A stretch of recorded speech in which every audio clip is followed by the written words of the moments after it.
We're here today enjoying an opportunity to hear from the youth of Wisconsin about what really matters to them.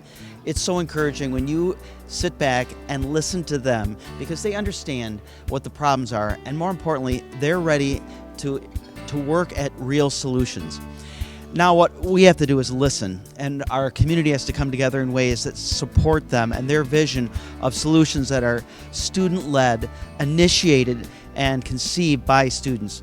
I'm just hoping that what happens from today has a powerful impact on the state of Wisconsin. Biggest takeaway from this experience and just like hearing all the youth voice today is, we have power and we have strength when we come together, and so we need to use that and harness that.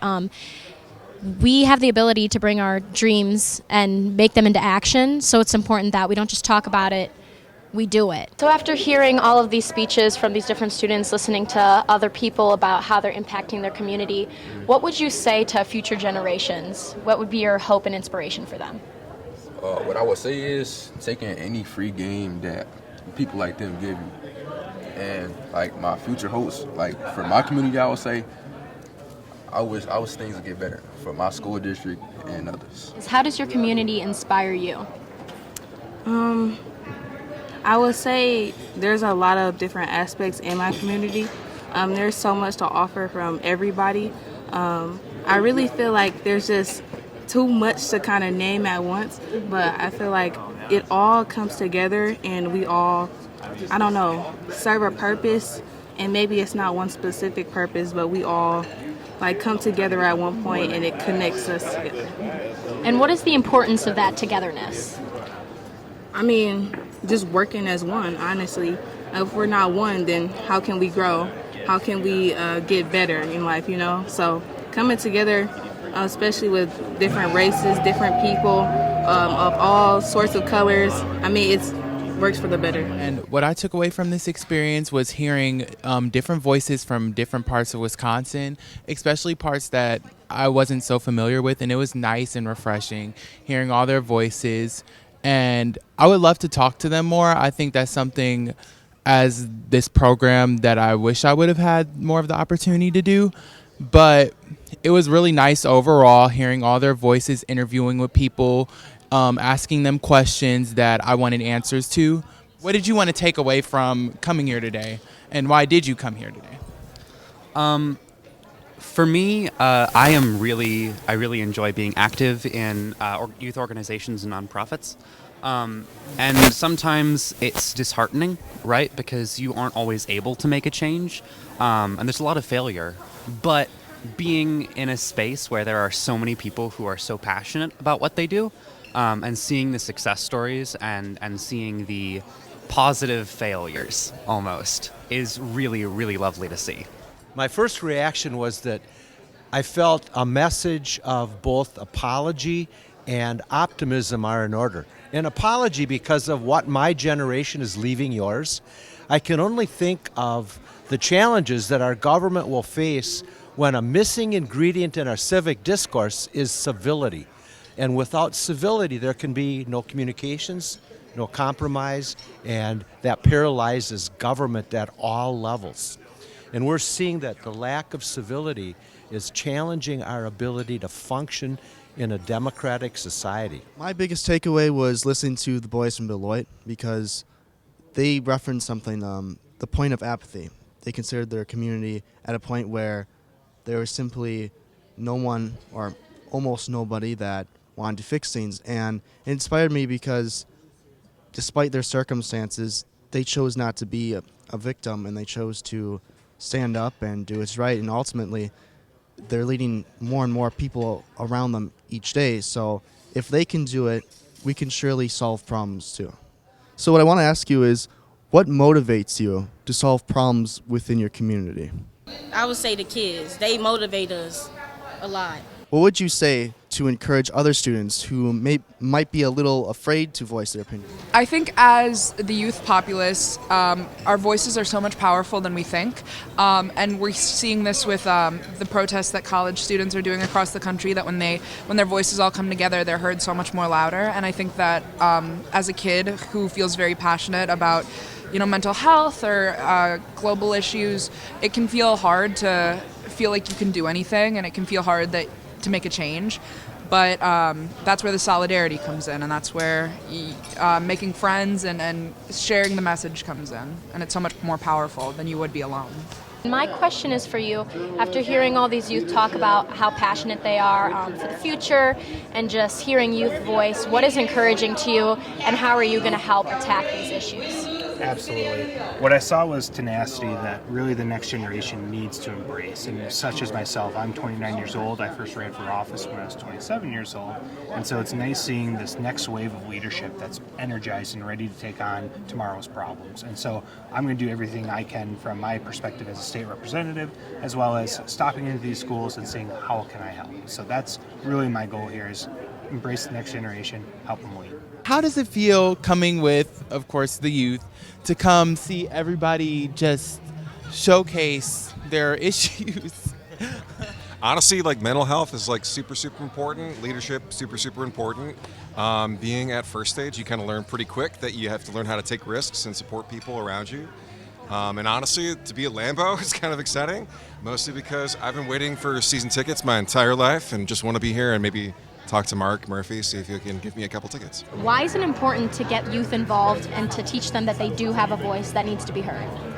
I feel like it's great to tell youth they have a voice, because a lot of youth don't speak up about their problems, and that leads to a lot of suicidal deaths because they didn't speak about their problems. So I see with Mr. Carlos here, he helps a lot of youth, people like myself, speak about how they feel about their life and things like that. Wonderful. It's important to get the youth involved because we are the future. If we don't step up, who will? Why is it important not just to only build bridges in our community, but in the world as well? So, thank you for the opportunity to have a conversation with you. The world is becoming global. When you look at the players here, even in Lambeau, those who play for the Packers and those who come to play here as NFL players, good chunk of them are not Americans. They are global citizens. So it is important that we go beyond our localities and build these bridges. And this is why this event is very, very important. And that's why we need to build bridges and make connections. And my question for you is, after hearing about how important it is to you that your community is better, what drives you? What is going to push you forward, and how are you going to become involved in that? Just seeing the youth grow, that's really what drives me every day. And just being able to have a good environment for the younger generation and the younger youth, I believe that's what drives me, just being able to see that. And then what was the second question? Could you repeat that for me? How does it make you feel? It makes me feel good, being able to do something. It makes me feel great to be able to do something for the community, and just being able to work, the feeling of relief that you are actually doing something is a great feeling. And how important do you think it is I know you had some other team members with you. How have you guys worked together to collaborate for your community? Talking every day about the situation, talking about ways we can better our environment. I feel like that's probably the best. That was probably the best thing. I'm a program manager at DeFi Domestic Abuse Beloit, so I am actually super hands-on with the Beloit High School students and their project with We're Here.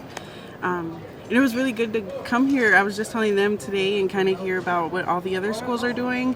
But in addition to that, just working hands-on with them in this program. I went through a program, actually was in a program as a peer counselor, quote-unquote, in my own high school. So seeing that be the first time Beloit will ever have a school that implements this project is super exciting. I think one thing that came loud and clear today is that we all have to kind of take ownership for our respective communities, and all the different ideas I think offer me a great deal of hope in terms of and I think that's the first step, bridging the gap of experience. And once people are curious and engaged, anything's possible.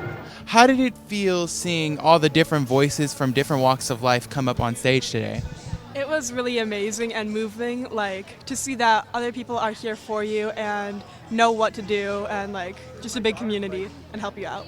I think it's really cool to see people stepping up into roles, and I think that really leadership and service starts with people. You need to act. You can't just say what to do. You also have to do it. And so seeing all the posters and hearing about all the different ways that people are actually making a difference is really cool, because it's not just talk, it's action. I think it made me more motivated to become more community focused. I think that with entering into high school, I was more focused on the dance program that I was in outside of the school, and so I quit so that I could focus on more things at Wisco. But this has encouraged me to focus on things not even just in Wisco but outside of Wisco. I've been trying to expand my reach with the community and do more things to bring everybody together. So I think this just pushed me and motivated me to realize that there are other people trying to do the same thing that I am. And after seeing the presentation, hearing from different students, what is it encouraging you to do in the future and in your school? Well, it's encouraging me to go out more into the school and to talk more to the overall population of the school, have them, what's the word for it? Have them really come together like we did here and gather with each other, talk about leadership and what that means for the overall, for all the school, especially the freshmen and sophomores, because as our juniors and seniors are going to go out to apply for colleges and leave our space, we definitely need to make sure that there's more cohesiveness and connectedness within our younger community as well. So we'll definitely be trying to hit more on that. After hearing all the motivational things we heard today, I will inspire youth voice by reaching out to younger people and just getting to know them, because I feel like the best way to connect with people is actually knowing them and hearing their stories. So it's inspired me to reach out to younger people and just get to know them and connect with them. Building relationships is super important. What about for you? Probably the exact same thing. After hearing everything today, we heard about like how sports are getting more people involved with everything. So I'll probably look towards more youth sports and how I can help and try to build people younger. And if you could summarize today in one word, what would that be? Inspiring. Impactful. What's inspiring is to see other people who are trying to do the same thing that we're doing. We worked really hard on this all year, and some people even before that, and it really makes you feel good to see other people who care about the same things that you do. A lot of people are really smart in school, but they're just kind of pushed back into like where everyone else is, and I guess I wanted to see my peers succeed and actually like grow for their majors in like political science and stuff like that. What inspires you? Is there a certain person? Is there a certain thing? And what are your plans and hopes for the future? So one of the biggest things that inspire me is my class that I teach at the State Line Boys and Girls Club. I teach a whole bunch of 10-year-olds. I teach them service leadership. And just seeing them and seeing their want to have a better future helps me become the leader that I am. My future plans is to become a politician. Before that, to really understand the system as a social worker at UW Milwaukee. I want to know, like, how does it feel seeing everybody come up on that stage, especially like the youth leadership, showing their pride in taking account of like mental awareness in Wisconsin? Yeah, it was very impressive, and makes me really feel good about the future here in Wisconsin. Mental health is a huge issue in our society, and nobody's immune from it, young, old, and so having people address it and talk about ways you can cope with it, and live with it, and to help yourself was really inspiring to see. It was. And how did you feel about your message, and what did you want like people to take away from it? Well, a couple things. The Bridge and Build program, just one of the things I wanted to make sure people focus on as you go through life. It's pretty easy to burn bridges, but building them rather than burning them in the long run really pay a lot of dividends. And and then with mental health, just don't be afraid to seek help. Definitely. Well, thank you for your time. I'm pretty sure you have other things to attend to, but thank you. I'm asking that, if there's a way that we can really bridge and build together and fill Lambeau 2.5 times with young success stories instead of kids that are starving and having a hard time getting a leg up in life. We are here to tell you about our lives and to hope that, as our shirt sleeves say, we all find some time in the conversation today and beyond to bridge and build.